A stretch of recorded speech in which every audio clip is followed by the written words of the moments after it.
Did you ever notice that the moment someone tells you what to do, especially about your health, your first reaction might be, "I'll do the opposite"? This is called psychological reactance, a response where we resist feeling controlled or losing our sense of freedom. Today, we'll look at some science-backed tips to overcome this reaction, making it easier to accept and act on health advice that can genuinely improve our lives. Psychological reactance is basically the brain's way of defending its freedom. It's like a mental alarm that goes off when we feel our choices are being threatened.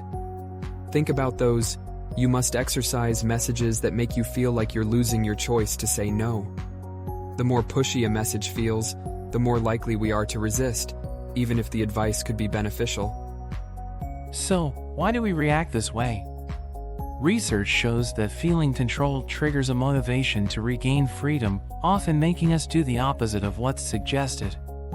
And while it's natural to want autonomy, these feelings can block us from making positive changes, like exercising regularly or eating healthier.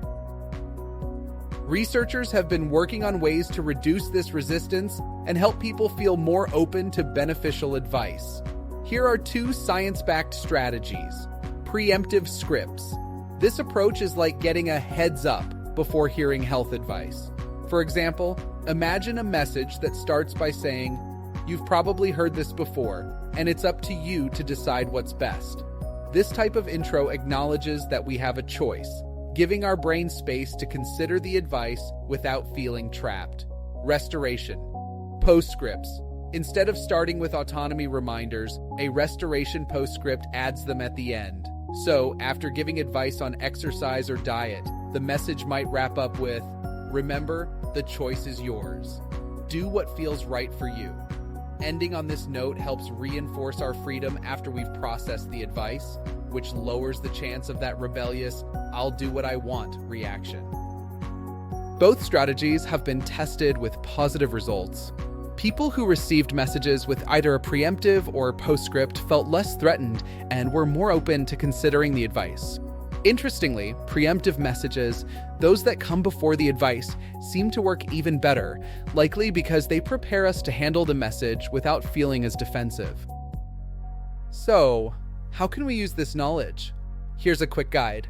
If you're giving advice, whether it's to a friend or family member, try starting by acknowledging their choice. For example, this might not be for everyone, but here's something that could work for you. Or end by saying, of course, you know what's best for yourself. This can reduce resistance and make your message more persuasive.